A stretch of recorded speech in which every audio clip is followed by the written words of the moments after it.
სახელითა მამისათა, დაძისათა და სულისაწმინდისათა, ძვირფასო მამებო, ძმებო და დებო, გილოცავთ დღევანდელ კვირა დღეს მართლმადიდებლობის ზეიმს. ეს დღე ეძღვნება მართლმადიდებლური ხატთაყვანისცემის საბოლოო დამტკიცებას, საბოლოო გამარჯვებას ეკლესიაში, რომელიც მოხდა მე-7 მსოფლიო კრებაზე 787 წელს და ამ კრების მამებს პასუხი უნდა გაეცათ ურთულეს შეკითხვაზე, რომელიც აწუხებდა იმ ჟამინდელ რელიგიურ სინდის. შეიძლება თუ არა უხილავი ღმერთი გამოისახოს საღებავებით ან სხვა საშუალებებით. და აი კრების მამებმა ამ შეკითხვას დადებითად უპასუხეს. დიახ, შეიძლება. რადგან მოხდა ღმერთის განკაცება. ზე ღმერთმა მიიღო ადამიანური ბუნება. ხატი მონისა მიიღო, როგორც წერს წმინდა პავლე მოციქული. და ხატით აიპოვა ვითარცა კაცი. ღმერთი თავისი ბუნებით და არსით მიუწვდომელია, უხილავია. და რა თქმა უნდა, მისი გამოსახვაც შეუძლებელია. როგორც ამბობს წმინდა მოციქული იოანე ღვთისმეტყველი, რომ ღმერთი არავის არასდროს უხილავს. მაგრამ იქვე დასძენს, რომ მხოლოდ ჩობილმა ძემ მამის წიაღში მყოფმა მან განაცხადა. ესე იგი, განკაცებით მოხდა ღვთაების გაცხადება ქრისტეში და უხილავი ღმერთი ჩვენი გრძნობითი აღქმისთვის მისაწვდომი გახდა. და ამდენად რომ განკაცდა ღმერთი, ეს მოხდა იმიტომ და შესაძლებელი გახდა იმიტომ, რომ ადამიანიც ღვთის ხატად არის შექმნილი. ღვთის ხატად და მსგავსად. ამდენად ადამიანი არის ღვთის გამოუთქმელი დიდების ხატი, მიუხედავად დაცემულობის და ცოდვების, წყლულებისა და შედეგებისა, რომელიც ადამიანის ბუნებას აქვს. აი ამას გვახარებს დღეს წმინდა ეკლესია. ამას გვაუწყებს, ამას გვახსენებს. ღმერთის და ადამიანის სიახლოვეს, იმ სიკეთეს, დიდებას, იმ სინათლეს, რომელიც არის ჩვენში ჩადებული, როგორც ჩვენი წარუშლელი და შინაგანი ჩვენი ბუნება, საფუძველი ჩვენი არსის. და ის რომ წმინდა ეკლესია ამას გვახსენებს სწორედ დიდი მარხვის პირველ კვირას, ესეც ნიშანდობლივია. ვინაიდან დიდი მარხვა სინანულის ჟამია, სინანულის დროა.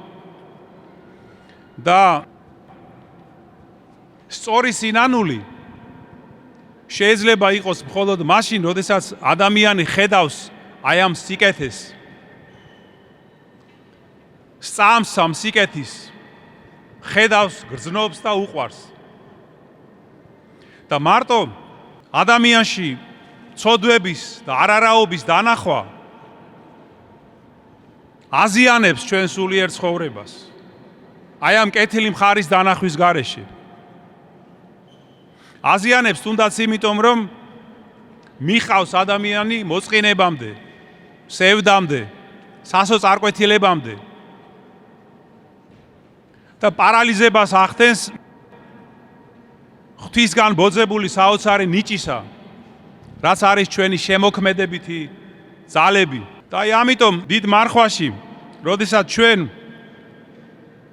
უფრო მძაფრად განვიცდით ჩვენს დაცემულობას, აი ამ მოწყინებაში ჩავარდნის საშიშროებაც უფრო მეტია. და ამიტომ წმინდა ეკლესია გვიცავს ჩვენ აი ამ შეხსენებებით და მინიშნებებით. მოწმობს რა ღვთის გამოსახვის შესაძლებლობას, ის გვახსენებს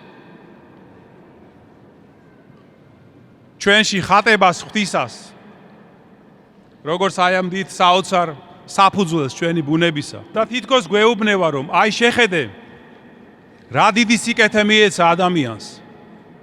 რა საოცარ სიმაღლეზე შეუძლია ადამიანს ავიდეს სულიერი კიბით, თუნდაც უკანასკნელი დაცემულობის ფსკერიდან. და აი ეს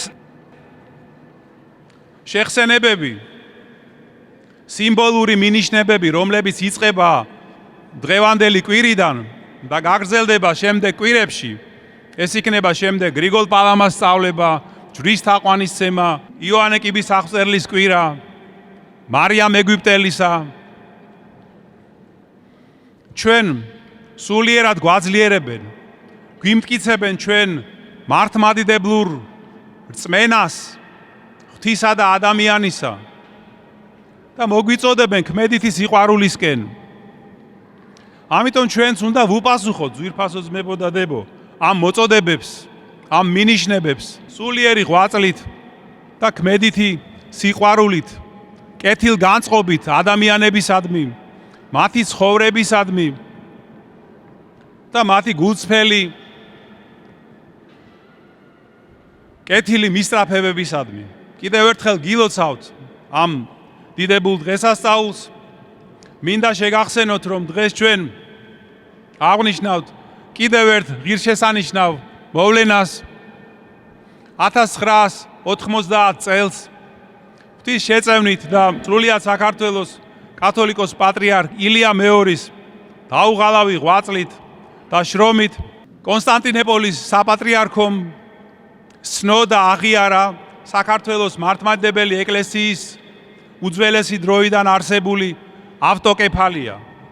და ის სწორედ ამ დღეს მართლმადიდებლობის ზეიმზე ყოვლად უწმინდესმა მსოფლიო პატრიარქმა დიმიტრიოსმა სრულიად საქართველოს კათოლიკოს პატრიარქ ილია მეორეს და მისი სახით მთელს ჩვენს ეკლესიას საზეიმოდ გადასცა ორი სიგელი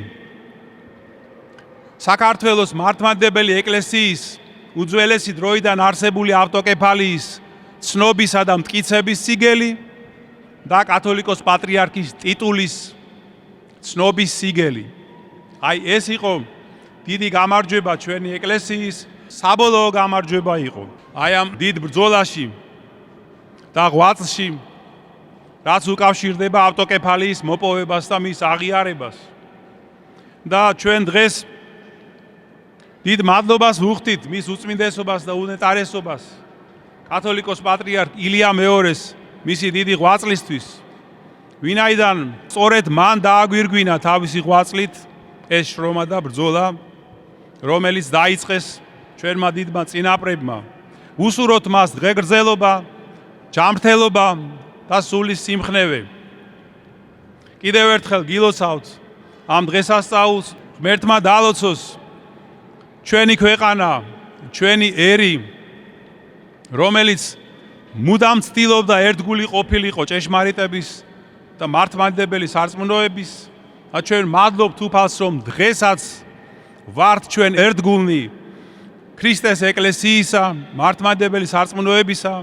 თქვენ იცით, რომ წელს ჩვენ აღნიშნავთ საქართველოში ქრისტიანობის სახელმწიფო რელიგიად გამოცხადების 1700 წლისთავს და შეგვეწიოს უფალი, რომ მომავალშიც ჩვენი ერი ყოფილიყოს ერთგული უფლისა ჩვენისა იესო ქრისტესი და მისი ეკლესიისა, როგორც უმთავრესი საუნჯისა, რომელიც გვებოძა ჩვენ ღვთისგან და რაც არის საწინდარი, ყოველთვის იყო და არის მთავარი საწინდარი ჩვენი ერის გადარჩენისა. ამინ.